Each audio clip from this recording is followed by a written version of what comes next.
Hi எல்லாருக்கும். இன்றைக்கி வந்து என் அண்ணி வந்து ப்ரெக்னென்ட் இருக்காங்க. நெக்ஸ்ட் வீக் டெலிவரி ஆக போகுது. சரி, அவங்களுக்காக ஒரு ஸ்வீட் செய்யலான்னு சொல்லிட்டு குலாப் ஜாம் தான் ரெடி பண்ணலான்னு நினச்சிட்டு ரெடி பண்ணிகிட்டு இருந்தேன். அதுக்குள்ளே தம்பிக்கு ராகி வந்து ஊற வச்சு முளை கட்டியிருந்தேன். அதை கொஞ்சம் ஆற வச்சுட்டு அதுக்கப்புறம் மாவு பிசைஞ்சு வச்சுட்டு ஜீரா செய்யலான்னு சொல்லிட்டு ஜீரா ரெடி பண்ணிகிட்டு இருந்தேன். அப்புறம் என் தங்கச்சி வந்துட்டு ஒழுங்காக பிசையலை அப்படின்னு சொல்லிட்டு மறுபடியும் ஏதோ பண்ணி பிசைஞ்சு வச்சுருந்தா. கடவுளே நல்லபடியாக குலாப் ஜாம் வரணும் அப்படின்னு சொல்லிட்டு நினச்சிக்கிட்டே தான் குலாப் ஜாம் செய்யலான்ட்டு போனோம். அதுக்கப்புறமா அப்பா அம்மா வெளியே போயிருந்தாங்களா.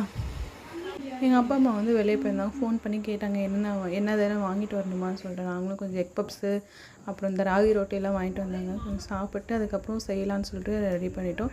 இந்த குலாப் ஜாமுன்லாம் ஒருத்தரே செஞ்சால் தான் நல்லா வரும்னு நினைக்கிறேன். நாங்கள் 2 பேரும் இது பண்ணி அது பண்ணி அது ஒழுங்காகவே வரல. இது வரைக்கும் நானும் குலாப்ஸ் செஞ்சுருக்கேன். இது வரைக்கும் நல்லா தான் வந்திருக்கு. இந்த டைம் செஞ்சது ரொம்ப மோசமாக வந்துச்சு.